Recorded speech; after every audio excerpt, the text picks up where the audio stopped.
નમસ્કાર ખેડૂત મિત્ર, હું છું કૃષિ નિષ્ણાંત SM મકવાણા અને સ્વાગત છે તમારું કિસાન સાથી યુટ્યુબ ચેનલમાં। તો આજના વિડીયોના માધ્યમથી ખેડૂત મિત્ર તમને એવા બે શાકભાજી વિશે માહિતી આપવાના છીએ કે ખેડૂત મિત્ર તમે અત્યાર સુધી ક્યારેય આવી ખેતી પદ્ધતિ નહીં અપનાવી હોય તો ખેડૂત મિત્ર હજી સુધી તમે આપણી ચેનલમાં નવા હોય અને આપણી ચેનલને સબસ્ક્રાઈબ ન કરી હોય તો ખેડૂત મિત્ર સૌપ્રથમ તો તમે ચેનલને સબસ્ક્રાઈબ કરો અને બાજુમાં આપેલ બેલ આઇકોનના બટનને દબાવો જેથી ખેડૂત મિત્રો અમારી ખેતીને લગતી અવનવી માહિતી તમારા સુધી સૌપ્રથમ પહોંચે। તો ખેડૂત મિત્રો આ વિડીયોમાં તમે આગળ સુધી બન્યા રહો જેથી કરીને તમને અમારી પૂરેપૂરી માહિતી મળે। તો ખેડૂત મિત્રો આજના વિડીયોમાં આપણે ખીરાની ખેતી પદ્ધતિ એટલે કે કાકડીની જે જાત છે તો ખીરાની ખેતી પદ્ધતિ વિશે અને શિયાળુ ચોળી વિશે વાત કરવાના છીએ। તો ખેડૂત મિત્રો અંત સુધી આ વિડીયો જોજો જેથી કરીને તમને પૂરેપૂરી માહિતી મળે। તો ચાલો આપણે આજે વાત કરીએ ખીરાની ખેતી પદ્ધતિ વિશે। તો ખીરા એ ભારતની મુખ્ય શાકભાજી પૈકીનો એક પાક છે। તે ગરમથી મધ્યમ ઠંડી આબોહવામાં ખૂબ સારું ઉગે છે અને તેને શિયાળામાં પણ ઉગાડી શકાય છે। તો તેના થોડાક પરિચય વિશે વાત કરીએ તો ખીરા ફળ અને શાક બંને તરીકે ઉપયોગી છે। તેમાં 95% પાણી હોય છે અને તાજગી આપે છે। તે ઝાડવાળી તથા વેલાવાળું વનસ્પતિ છે જે ઝડપથી વધે છે અને ટૂંકા ગાળામાં સારી એવી નીપજ આપી શકે છે। તો વાત કરીએ કે તેને કેવી જમીન અને આબોહવા માફક આવે છે। આબોહવાની વાત કરીએ તો મધ્યમથી ગરમ અને તાપમાન 18 સેલ્સિયસથી 30 અંશ સેલ્સિયસ જેટલું માફક આવે છે। જમીનની વાત કરીએ તો મધ્યમ કાળી અથવા રેતીદાર જમીન અને દોડ માફક આવે છે। એની પીએચની થોડીક વાત કરીએ તો 6 થી 7.5 પીએચ ખીરાની પાકને માફક આવે છે। જમીન પાણી ન ભરાય તે માટે ડ્રેનેજ એટલે કે ગટરની સાઈડમાં વ્યવસ્થા સારી એવી હોવી જોઈએ। વાવેતર સમયની વાત કરીએ ખીરાના તો ખરીફ સિઝનમાં એટલે કે ચોમાસું સિઝનમાં જો આ ખીરાને વાવવા હોય આપણે તો જૂન અને જુલાઈ સમય સારામાં સારો છે વાવેતર માટે। અને હવે વાત કરીએ તો ખીરાને જો આપણે શિયાળુ સિઝન એટલે કે હાલ અત્યારે રવિ સિઝનમાં વાવવા હોય તો નવેમ્બર અને ડિસેમ્બર જો તાપમાન ન વધુ ઠંડુ હોય તો નવેમ્બર અને ડિસેમ્બરમાં વાવી શકાય છે। એટલે કે તમે ઓક્ટોબરના અંતથી પણ તમે વાવી શકો છો। જો ઉનાળુ સિઝનમાં વાવવા હોય તો જાન્યુઆરી અને ફેબ્રુઆરી બેસ્ટ સમય ગણાય છે। આગળ વાત કરીએ તો તેની વેરાયટીઓની તો ખીરાની વેરાયટીની વાત કરીએ તો પ્રકારની મુખ્ય આ જાત કઈ કઈ છે તો કે ખીરા બે પ્રમાણે એટલે ખીરાની જાતની વાત કરીએ તો કે ખુલ્લી વાવણી માટે પૂસા સંયોગ, પૂસા ઉદય, પૂસા ખીરા 1 અને ખીરા 75 K75। અને હાઇબ્રિડ જાતોની વાત કરીએ આપણે તો કે હિમાંગી, સ્વર્ણા આગેતી, માલિની, પ્રિયા 44, NS 404 આ થઈ આપણે ખીરાની જાતોની વાત। હવે ખીરાના બિયારણ કેટલું વાવવું જોઈએ અને કેટલું વાવેતર સમયે અંતર રાખવું જોઈએ થોડીક એની વાત કરીએ આપણે તો કે બિયારણ દરની વાત કરીએ તો આપણે 2 થી 2.5 કિલોગ્રામ પર હેક્ટરે ખીરાના વાવેતર સમયે બિયારણનો દર રાખવો જોઈએ। હવે વાવેતર સમયે ખીરાનું અંતર કેટલું રાખવું જોઈએ તો કે 2 લાઇન વચ્ચેનું અંતર એટલે કે 2 હાર વચ્ચેનું અંતર એટલે કે લાઇન ટુ લાઇન અંતર 1.5 થી 2 મીટર રાખવું જોઈએ અને પ્લાન્ટ ટુ પ્લાન્ટ એટલે કે 2 છોડ વચ્ચેનું અંતર 60 સેન્ટીમીટર રાખવું જરૂર છે વાવેતર સમયે। પદ્ધતિની વાત કરીએ આપણે વાવેતરની એટલે કે ઉઠેલી ખાટીઓ અથવા વેલ બનાવી વાવણી કરો એટલે કે આપણે ખીરાના વેલાને આપણે ઉપર માછડી બનાવીને તેને ઉપર બાંધી શકો છો, વેલ બનાવેલી વાવણી કરો। હવે આગળ વાત કરીએ બીજ માવજતની તો કે આના ખીરાના બીજને માવજત કેવી રીતે આપવી, શેની આપવી તો 2 પ્રકારની અથવા 3 પ્રકારની માવજત આપી શકો છો તમે। તો એક તો કે ફૂગની જંતુનાશક અને રાઇઝોબિયમ કલ્ચરની પણ આપી શકો છો। તો કે વાત કરીએ ફૂગ નિવારણમાં તો કે થાઇરમનો પટ આપી શકો છો। તો થાઇરમ 2 ગ્રામ પ્લસ કાર્બેન્ડિઝમ 1 ગ્રામ પ્રતિ કિલોગ્રામ બીજ। 1 કિલો ખીરાના બીજને 2 ગ્રામ થાઇરમ પ્લસ કાર્બેન્ડિઝમ 1 ગ્રામનો પટ આપવો। અને જંતુ નિયંત્રણ એટલે કે જંતુનાશકનો પટ આપીએ તો ઇમિડાક્લોપ્રિડ 0.5 ml પર લિટર આપવો પટ એટલે કે ઇમિડાક્લોપ્રિડ 0.5 ml પર લિટર પાણીથી બીજને ભીંજવવા। હવે આગળ વાત કરીએ થોડીક ખાતર વ્યવસ્થાપનની તો કે ખીરાની ખેતીમાં ખાતર વ્યવસ્થાપન ખૂબ જ મહત્ત્વપૂર્ણ ભાગ ભજવે છે। કારણ કે યોગ્ય ખાતર આપવાથી છોડની વૃદ્ધિ સારી થાય છે, ફૂલ ફળ વધારે લાગે છે અને ગુણવત્તા પણ ઉત્તમ મળે છે.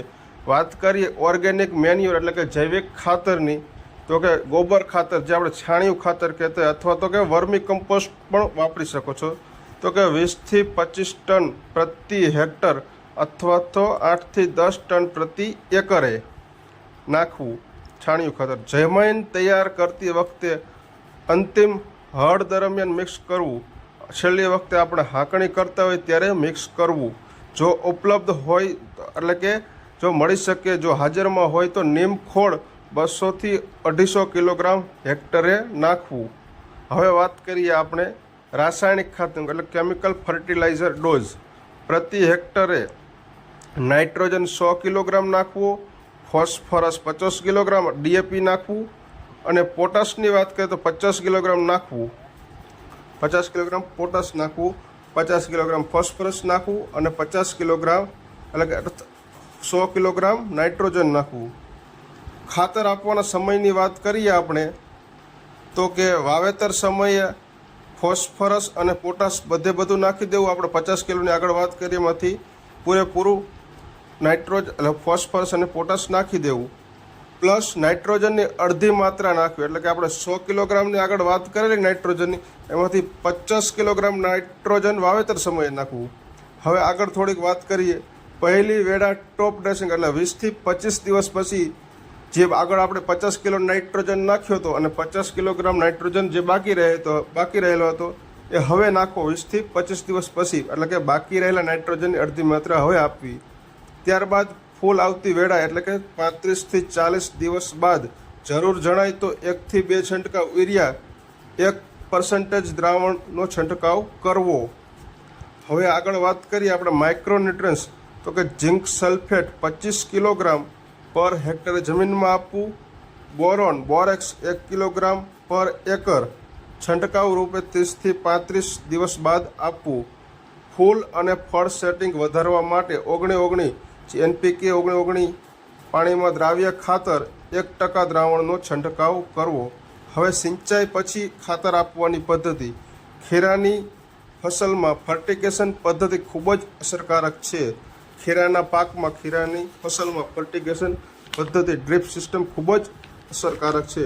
દરેક 7થી 10 દિવસે દ્રાવ્ય ખાતર એટલે વોટર સોલ્યુબલ ખાતરનો ઉપયોગ કરી શકાય છે, જેમ કે યુરિયા 19 1261 0050 વગેરે ક્રમશઃ વિવિધ વૃદ્ધિ તબક્કાઓ પર આપી શકાય છે. ખાસ એક નોંધ લેવા જેવી વાત છે ખેડૂત મિત્રો, વધારાનો નાઇટ્રોજન આપવાથી ફૂલ ઓછા એટલે કે ફ્લાવરિંગ ઓછું અને પાંદડા વધુ ખરી જાય. પાંદડા એટલે ખરવાની વાત નથી પણ પાંદડા વધુ આવે છે, જેથી કરીને વધારાનો નાઇટ્રોજનનો ઉપયોગ ટાળવો. ખેતરનું પીએચ આપણે આગળ વાત જ કરી રીતે 6 થી 7 પોઈન્ટ વચ્ચે જ રાખવું જોઈએ અને જમીનની પરીક્ષણ રિપોર્ટ આધારે જ ખાતરનું સંતુલન રાખવું જોઈએ. હવે ખાતરની વાત પૂરી થઈ અને આગળ વાત કરીએ તો સિંચાઈ વ્યવસ્થાપન, તો કે પહેલું સિંચાઈ વાવણી પછી તરત જ આપવું જોઈએ. પછીની સિંચાઈ એટલે કે બીજું સિંચાઈ 5 થી 7 દિવસના અંતરે આપવું. ફળ એટલે કે ફૂલ અને ફળ આવતા સમય વધુ પાણી આપવું જરૂરી છે. એટલે કે ફળ બંધાતું હોય અથવા કે ફૂલ આવતું હોય ત્યારે વધારે પાણી આપવું જરૂર છે. ડ્રીપ સિંચાઈ પદ્ધતિ સારામાં સારી ગણે છે, આપણે આગળ તો વાત કરેલી છે. હવે આગળ વાત કરીએ થોડીક તો કે પાકની કાળજી કઈ રીતે, પાકની સંભાળ કઈ રીતે લેવી. તો કે વેલ જમીન પર ફેલાય ત્યારે જમીન ખાલી ન રહે તે માટે વેલને યોગ્ય દિશા આપો. નીંદણ અને મલ્ચિંગ કરવાથી ભેજ જળવાય છે. જો વેલ વધુ લાંબી હોય તો ટોપિંગ કરો જેથી નવી શાખાઓ વધી શકે છે. બીજી આગળ વાત કરીએ રોગ અને જીવાત નિયંત્રણ, તો કે ખીરાના પાકમાં મુખ્ય જીવાતો લીફ માઇનર, જે આપણે પાન કોરિયું કહેતા હોય છે કે પાંદડા ઉપર આમ સફેદ કલરની લાઈનો કરીને આમ આખા ગોળા આકારમાં થઈ જતું હોય છે, આડવરું જીપ આકારમાં, જે લીફ માઇનરનું નુકસાન હોય છે. બીજી વાત કરીએ તો થ્રિપ્સ આફિડ્સ, જેનું નિયંત્રણ કઈ રીતે કરવું, તો કે ઇમિડાક્લોપ્રિડ. આપણે કોઈ કંપનીની જાહેરાત નહીં કરી, કોઈ કંપનીના નામની દવા નહીં આપી, તો કે ઇમિડાક્લોપ્રિડ આપણે ટેકનિકલ જ વાત કરીશું. ઇમિડાક્લોપ્રિડ 0.3 ml પર લીટરે પાણી છંટકાવ કરવો. હવે ફળમાખીની વાત કરીએ તો કે ફળમાખી તો કે ખીરાના પાકમાં ટ્રેપ્સ લગાવો, પ્લસ સ્પિનોસેટ 0.5 ml પર લીટરે છંટકાવ કરવો. આ થઈ જીવાતોની વાત. હવે આગળ મુખ્ય રોગોની વાત કરી. પાવડરી મિલ્ડ્યુ, જે આપણે ગુજરાતીમાં કહેતા હોઈએ છીએ ભૂકી છારો, જે ભૂકી છારો જેવું થઈ ગયું હોય છે, તો તેનું નિયંત્રણ કેવી રીતે કરવું? હેક્ઝાકોનાઝોલ 1 ml પર લીટરે છંટકાવ કરવો. હવે બીજી વાત કરીએ તો ડાઉની મિલ્ડ્યુ, મેન્કોજેબ 0.2% છંટકાવ કરવો પર લીટરે. વાયરસ તો કે પીળાશ કલરનું થઈ જાય છે, જો પાંદ છોડ અથવા કે પાંદ જે પીળું પડી અને આખરે સુકાતી જતું હોય છે, તો સંક્રમિત છોડ ઉપાડી અને નાશ કરવો. જો તમારા ખીરાના પાકમાં કે આવો વાયરસ હોય અથવા કે પીળું પાંદ પડીને સુકાતું જતું હોય તો આવા છોડને ઉપાડી અને નાશ કરવો. આગળ વાત કરીએ પાક તોડણી, એટલે કે પાક લણણી, તોડણી. જ્યારે આપણે વાવણી બાદ 40 થી 45 અથવા 45 થી 55 દિવસ બાદ પહેલી વીણી કરવી. આપણે જે વીણી કહેતા હોય છે, પહેલી ઉતરણી કહેતા હોય, તોડણી કહેતા હોય, જે કહેતા હોય આપણે આપણી ભાષામાં, તો 2 થી 3 દિવસના અંતરે ફળ તોડતા રહો, જેથી નવી ફળ ધારણા ચાલતી રહે છે. આ થઈ તોડણીની વાત. હવે ઉત્પાદન કેટલું મળે છે, ઉપજ કેટલી મળે છે? આપણે જો સામાન્ય જાતની વાત કરીએ તો 150 થી 200 ક્વિન્ટલ પર હેક્ટરે ઉતરે છે, અને હાઇબ્રિડ જાતોની વાત કરીએ 250 થી 300 પર ક્વિન્ટલ હેક્ટરે ઉતરે છે. હેક્ટરે કેટલું ઉતરે છે? તો કે 250 થી 350 ક્વિન્ટલ પર હેક્ટરે ઉતરે છે. અને બીજી એક ધ્યાનમાં રાખવા જેવી વાત છે, ખીરા માટે ડ્રીપ સિંચાઈ પ્લસ પ્લાસ્ટિક મલ્ચિંગ કરવાથી ઉપજમાં વધારો મેળવી શકાય છે. એટલે કેટલો? તો 25 થી 30% વધારો મળી શકે છે. અને ફૂલ આવતી વખતે બોરોન 0.25% નો છંટકાવ કરવાથી ફળ સારી રીતે બને છે. આ થઈ ખીરાની ખેતી પદ્ધતિની વાત. હવે આગળ વાત કરીએ તો શિયાળુ ચોળીની ખેતી પદ્ધતિ વિશે વાત કરીએ તો કે એ પણ શિયાળુ ચોળી એ શિયાળાની ઋતુમાં ઉગાડાતી એક મહત્વપૂર્ણ શાકભાજીનો પાક છે. તો તેની વાત કરીએ થોડી, તો ચોળી એ બંને રીતે ઉપયોગ કરી શકાય છે. દાળ અને શાક તરીકે બંને રીતે ઉપયોગ લેવાય છે. તો કે શિયાળામાં ઉગાડવામાં આવતી ચોળી શિયાળુ ચોળી તરીકે ઓળખાતી જ હોય છે. આ પાક ટૂંકા ગાળાનો હોય છે અને સૂકાની પરિસ્થિતિમાં પણ સારું ઉત્પાદન આપે છે. તો વાત કરીએ એની જમીન અને આબોહવાની થોડી ઘણી વાત કરીએ તો કે આબોહવા મધ્યમથી ગરમ તાપમાન યોગ્ય માફક આવે છે, એટલે કે 25 સેલ્સિયસથી 30 સેલ્સિયસ જેટલું માફક આવે છે. જમીન તો કે કેવી જમીન માફક આવે છે? હળવીથી મધ્યમ કાળી જમીન માફક આવે છે. તો પીએચની વાત કરીએ તો 6 થી 7.5 પીએચ પણ માફક આવે છે. જમીનમાં યોગ્ય નીચાણ ન હોય તો પાણી ભરાવું ન જોઈએ, એટલે કે યોગ્ય ડ્રેનેજની વ્યવસ્થા હોવી જોઈએ. પાણી ભરાય તેવી જમીન ન હોવી જોઈએ. જાતોની વાત કરીએ કે ચોળીની વેરાયટીની વાત કરીએ તો કે મુખ્ય જાત જે શાક માટે છે GC2, ગુજરાત ચોરી 2, ગુજરાત ચોરી 3, ઉષા કોમલ, કાશી, કંચના અને અરકા ગરિમા. આ થઈ ચોરીની જાતોની વાત. હવે એનો વાવેતર સમય કયો છે, કયો સમય માફક આવે છે ચોળીના વાવેતરને, થોડીક તેની વાત કરી તો કે શિયાળુ ચોળી વાવેતર સમય ઓક્ટોબરથી નવેમ્બર, ઠંડી શરૂ થાય તે પહેલાં વાવવું તો શ્રેષ્ઠ ગણાય છે. હવે કેટલું બિયારણ વાવવું જોઈએ અને તેનું અંતર કેટલું રાખવું જોઈએ? તો બિયારણના દરની વાત કરીએ, જો આપણે શાકભાજી માટે ચોળી વાવવી હોય તો 20 થી બિયારણ દર કેટલો રાખવો જોઈએ? જો આપણે શાકભાજી માટે ચોળી વાવી હોય તો 20 થી 25 કિલોગ્રામ પર હેક્ટરે વાવવું. અને જો દાળ માટે વાવવી હોય આપણે તો કે 15 થી 18 કિલોગ્રામ પર હેક્ટરે વાવવી. અને વાવેતર સમયે અંતર કેટલું રાખવું? તો કે 2 લાઈન વચ્ચેનું અંતર 45 સેન્ટીમીટર અને બે છોડ વચ્ચેનું એટલે કે પ્લાન્ટ ટુ પ્લાન્ટ અંતર 20 સેન્ટીમીટર રાખવું. આ થઈ બીજ દર અને અંતરની વાત. હવે આગળ આપણે આ બીજને માવજત કઈ રીતે આપવી તો કે ફૂગનાશકની વાત કરીએ. આપણે ફૂગનાશકનો પટ આપીએ તો કે કાર્બેન્ડિઝમ 50%, એટલે કે જે 22 આવતું હોય છે કાર્બેન્ડિઝમ 50%, વેટેબલ પાવડર 2 ગ્રામ પ્રતિ કિલોગ્રામ બીજે પટ આપવો. અને રાઇઝોબિયમની વાત કરીએ તો કે રાઇઝોબિયમ ઇનોક્યુલેશન, એમાં કે રાઇઝોબિયમ કલ્ચરની બીજને ભીંજવવા અને જો જેનાથી નાઇટ્રોજન નિશ્ચિતીકરણ વધે છે. આગળ વાત કરીએ તો ખાતર વ્યવસ્થાપન. ખાતરની વાત કરીએ તો કે નાઇટ્રોજન 20 થી 25 અડધી માત્રા વાવેતર સમયે આપવું, એટલે કે 20 થી 25 કિલોગ્રામ આપવું. ફોસ્ફરસ કરીએ, ફોસ્ફરસની વાત કરીએ તો 40 થી 50 સંપૂર્ણ વાવેતર સમયે જ આપવું, 40 થી 50 કિલોગ્રામ પર હેક્ટરે.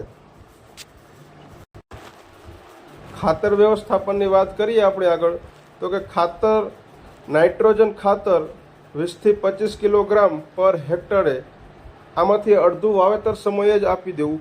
અને ફોસ્ફરસની વાત કરીએ આપણે તો 40 થી 50 કિલોગ્રામ, જે સંપૂર્ણ વાવેતર સમયે જ પાયામાં નાખી દેવું. પોટાશની વાત કરીએ આગળ, તો કે 20 થી 25 કિલોગ્રામ, જે જમીનમાં મિશ્રણ રૂપે આપી દેવું વાવેતર સમય. અને કે સજીવ ખાતર, છાણિયું ખાતર, જેના 8 થી 10 ટન વાવેતર પહેલાં ઉમેરી દેવું, જ્યારે આપણે ખેતી કરતા હોય ત્યારે જ, હળ હાંકતા હોય ત્યારે જ ભેગું ફેરવી દેવું. ત્યારબાદ આપણે સિંચાઈની વાત કરીએ તો કે પ્રથમ સિંચાઈ વાવેતર બાદ 3 થી 4 દિવસે આપવું, ત્યારબાદ 10 થી 12 દિવસના અંતરે બીજું સિંચાઈ આપવું. ફૂલ અને સિંગ બનતી વખતે ખાસ પાણીની જરૂર હોવાથી ત્યારે પાણી પૂરતા પ્રમાણમાં આપવું, પાણીની ખેંચ ન પાડવી. ત્યારબાદ આગળ વાત કરીએ રોગ અને જીવાત નિયંત્રણ, તો કે મુખ્ય જીવાતો ચોળીની સૂંઢ એટલે કે પોટ બોરર, જેનું નિયંત્રણ ક્વિનાલ ફોચ 25% ઇસી 2 ml પર લિટર છંટકાવ કરવો. ત્યારબાદ થ્રિપ્સ આફિડ્સ, જેનું નિયંત્રણ કરી શકાય છે ઇમિડાક્લોપ્રિડ 0.3 ml પર લિટર પાણીએ ઉમેરવી અને જેથી છંટકાવ કરવો.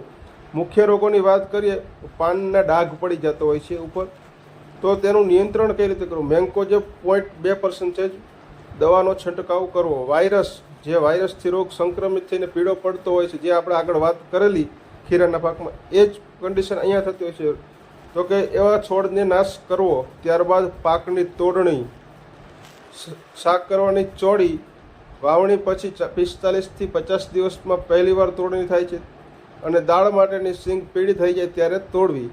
અને ઉત્પાદનની વાત કરીએ, ઉપજની વાત કરીએ તો શાક માટેની ચોળી 60 થી 80 ક્વિન્ટલ પર હેક્ટરે ઉતરે છે, અને દાળ માટેની ચોળી 12 થી 15 ક્વિન્ટલ પર હેક્ટરે ઉતરે છે. તો ખેડૂત મિત્ર, આજના વિડીયોમાં તમને માહિતી કેવી લાગી તે જરૂરથી કોમેન્ટમાં કરજો, અને જો માહિતી સારી લાગી હોય તો બીજા ખેડૂત મિત્રને શેર કરજો, જેથી પણ તે વાવેતર કરતી સમયે આ વિડીયો ખાસ કરીને જોઈ. નમસ્કાર, આભાર ખેડૂત મિત્ર. જય જવાન, જય કિસાન.